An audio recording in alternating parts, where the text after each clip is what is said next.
Saudara-saudaraku, saya kasih tahu ya, seperti video-video saya sebelumnya, teroris itu tidak beragama. Jadi mereka tidak perlu menunggu Israel datang kalau mau melakukan aksinya. Menurut pandangan saya, titik-titik rawan terorisme saat ini sudah dalam pantauan Densus 88. Dan pergerakan mereka sampai saat ini masih terkunci. Aksi terorisme di Indonesia juga sampai saat ini masih terpantau hanya skala kecil. Karena dana-dana sumbangan lewat berbagai cara termasuk kotak amal mampu diamankan oleh Densus 88. Oleh sebab itu para penyusup pro terorisme akan teriak-teriak bubarkan Densus 88 saat ada kesempatan. Jadi jangan remehkan aparat keamanan di Indonesia dalam menjaga situasi dari aksi-aksi terorisme. Terbukti kok saat acara G20 Indonesia bisa sukses tanpa ada serangan berarti. Natal bersama di GBK dan acara-acara konser juga terpantau aman dari aksi serupa. Maka bagi saya adalah bodoh kalau ada yang menganggap batalnya U20 karena masalah terorisme ini. Demi melindungi dari yang katanya sel tidur, Indonesia harus mengobarkan permusuhan kepada Israel yang sebenarnya sedang gencar mendekatkan diri pada Indonesia. Apakah orang yang beralasan demikian tidak bisa berhitung? Pengaruh Israel di dunia ini bisa menghancurkan Indonesia dari segi aspek. Di mana efeknya akan jauh lebih bahaya dari yang katanya entah benar atau salah. Jangankan skala satu negara, satu orang saja, contoh di George Soros, bisa membuat satu negara ASEAN krisis moneter pada tahun 98.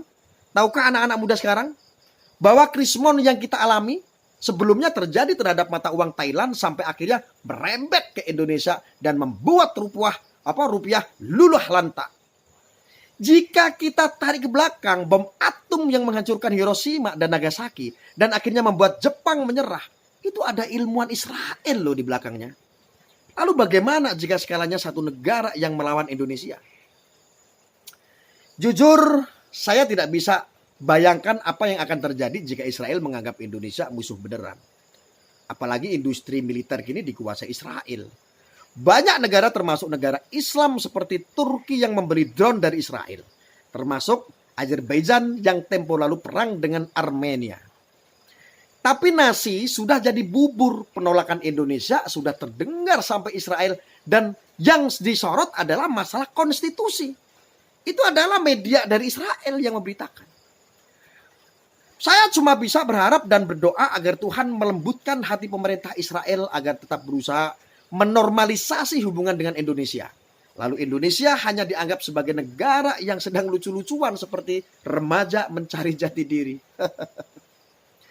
Kalau serangan militer sih, saya yakin nggak akan sampai ke sana.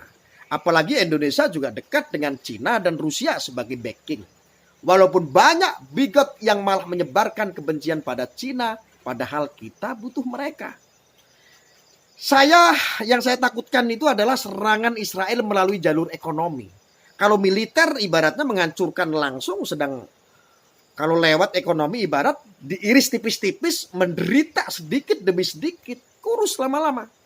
Kalau nyerangnya lewat ekonomi. Dulu seorang George Soros yang iseng spekulasi saja bisa membuat krisis moneter, apalagi kalau serangan ekonomi dilakukan oleh sekelas negara. Jangan sampai deh karena masalah bola dengan alasan supaya aman dari sel tidur, kita malah mendatangkan bahaya yang ratusan kali lebih parah. Wong main bal-balan kok mbok politisasi. Orang main tawuran. Wong pemain-pemain bola timnas itu nggak seperti anak-anak SMK atau anak-anak STM.